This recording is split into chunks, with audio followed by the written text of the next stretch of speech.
ഭാര്യാമത്തിന് ശേഷം ആരും എന്താന്ന് പോലും ചോദിക്കത്തില്ല.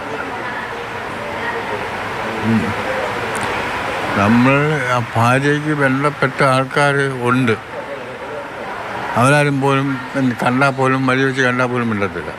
വാർദ്ധക്യത്തിൽ നിസ്സഹായനാണ് രാമേന്ദ്രൻ പിള്ള. മക്കളില്ല. ഭാര്യ 6 മാസങ്ങൾക്ക് മുമ്പ് മരിച്ചു. അതോടെ ജീവിതത്തിൽ ഒറ്റയ്ക്കായി.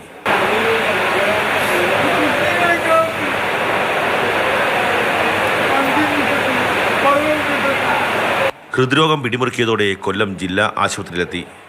മാസങ്ങളായി ആശ്രയം ജില്ലാ ആശുപത്രിയാണ്. അന്തിയുറങ്ങുന്നത് ഇവിടെയാണ്. ജീവിതം പിടിച്ചു നിർത്തുന്നത് ആശുപത്രിയിൽ നിന്ന് ലഭിക്കുന്ന സൗജന്യ ഭക്ഷണം കൊണ്ടാണ്. അതില്ലെന്നുള്ള അല്ല സാറേ, അന്ന് പിന്നെ അത് തിരിഞ്ഞു നോക്കാനും ഇല്ലാതെ വന്നപ്പോഴത്തേക്ക് തിരിഞ്ഞു നോക്കുമ്പോൾ ആരും ഇല്ലല്ലോ എനിക്ക്. പിന്നെ പറഞ്ഞാരെ അറിയിക്കാൻ ഒക്കാത്ത, പറയാൻ പോലും ഒക്കാത്ത സാഹചര്യത്തിലാണ് ഇരിക്കുന്നത്. ഭയങ്കര മഴ. ഈ സമയത്ത് വരെ ഞാൻ മലയിടം പോയി കിടന്നു. എനിക്ക് അവിടെ കിടക്കാൻ പായിരുന്നു. അങ്ങനെയും പോയി കിടന്നിട്ടുണ്ട്. വല്ലാത്തൊരു വീർപ്പൂട്ടലല്ലേ ഒറ്റയ്ക്ക്? അതൊരു കാർ ഫോർച്ചിൽ പോയി കിടന്നിട്ടുണ്ട്. ഭയങ്കര ഇടിയും മഴയത്തും അതിലെ കാർ ഫോർച്ചിനകത്ത് കിട്ടിനെല്ലാം പറഞ്ഞ ചെല്ലരുതെന്നും പറഞ്ഞു ഒരാളെ വീട്ടിൽ ചെന്നപ്പോൾ. 42 വർഷങ്ങളായി തിരുമുല്ലവാരത്തെ പുറമ്പോക്കിലായിരുന്നു താമസം. രാത്രികാലങ്ങളിൽ ഒരു തുള്ളി വെള്ളം നൽകാൻ പോലും ആരുമില്ല. അതോടെയാണ് ആരോരുമില്ലാത്തവൻ എന്ന മേൽവിലാസത്തിൽ കൊല്ലം ജില്ലാ ആശുപത്രിയിലെ അന്തേവാസിയായത്. ഇതേ ഉള്ളൂ.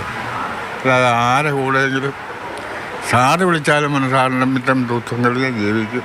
അപ്പോൾ എനിക്ക് ഇതേ ഉള്ളൂ. സാറിൻ്റെ വീട്ടിൽ വന്ന് നിന്നാലും എന്തെങ്കിലും ചെയ്ത് എനിക്ക് ഒരു ആഹാരം കിട്ടും. പക്ഷേ ഇതുകൊണ്ടാണ് എന്നോടും പാനൊക്കെ. പൊതുപ്രവർത്തകനായ ഗണേഷ് ഇടപെട്ടാണ് ഇദ്ദേഹത്തെ ആശുപത്രിയിൽ എത്തിച്ചത്. ഇനിയുള്ള കാലം എങ്ങനെയെന്ന ചോദ്യത്തിന് നിറകണ്ണുകളിൽ നിന്നൊഴുകുന്ന കണ്ണീരാണ് ഉത്തരം. ഒറ്റയ്ക്കുള്ള ജീവിതമാണ്. എന്താന്നുള്ള കുറച്ച് 5 ദിവസം കൂടെ നോക്കട്ടെ. എന്തെങ്കിലും ഒരു ചെന്നാൽ ഒരു ഇച്ചിരി അവരെ ബുദ്ധിമുട്ടിക്കാതുള്ള ഒരു നോക്കട്ടെ. ക്യാമറമാൻ ഷാനാസ് ഫരീദിനൊപ്പം കണ്ണൻ നായർ, മാതൃഭൂമി ന്യൂസ്, കൊല്ലം.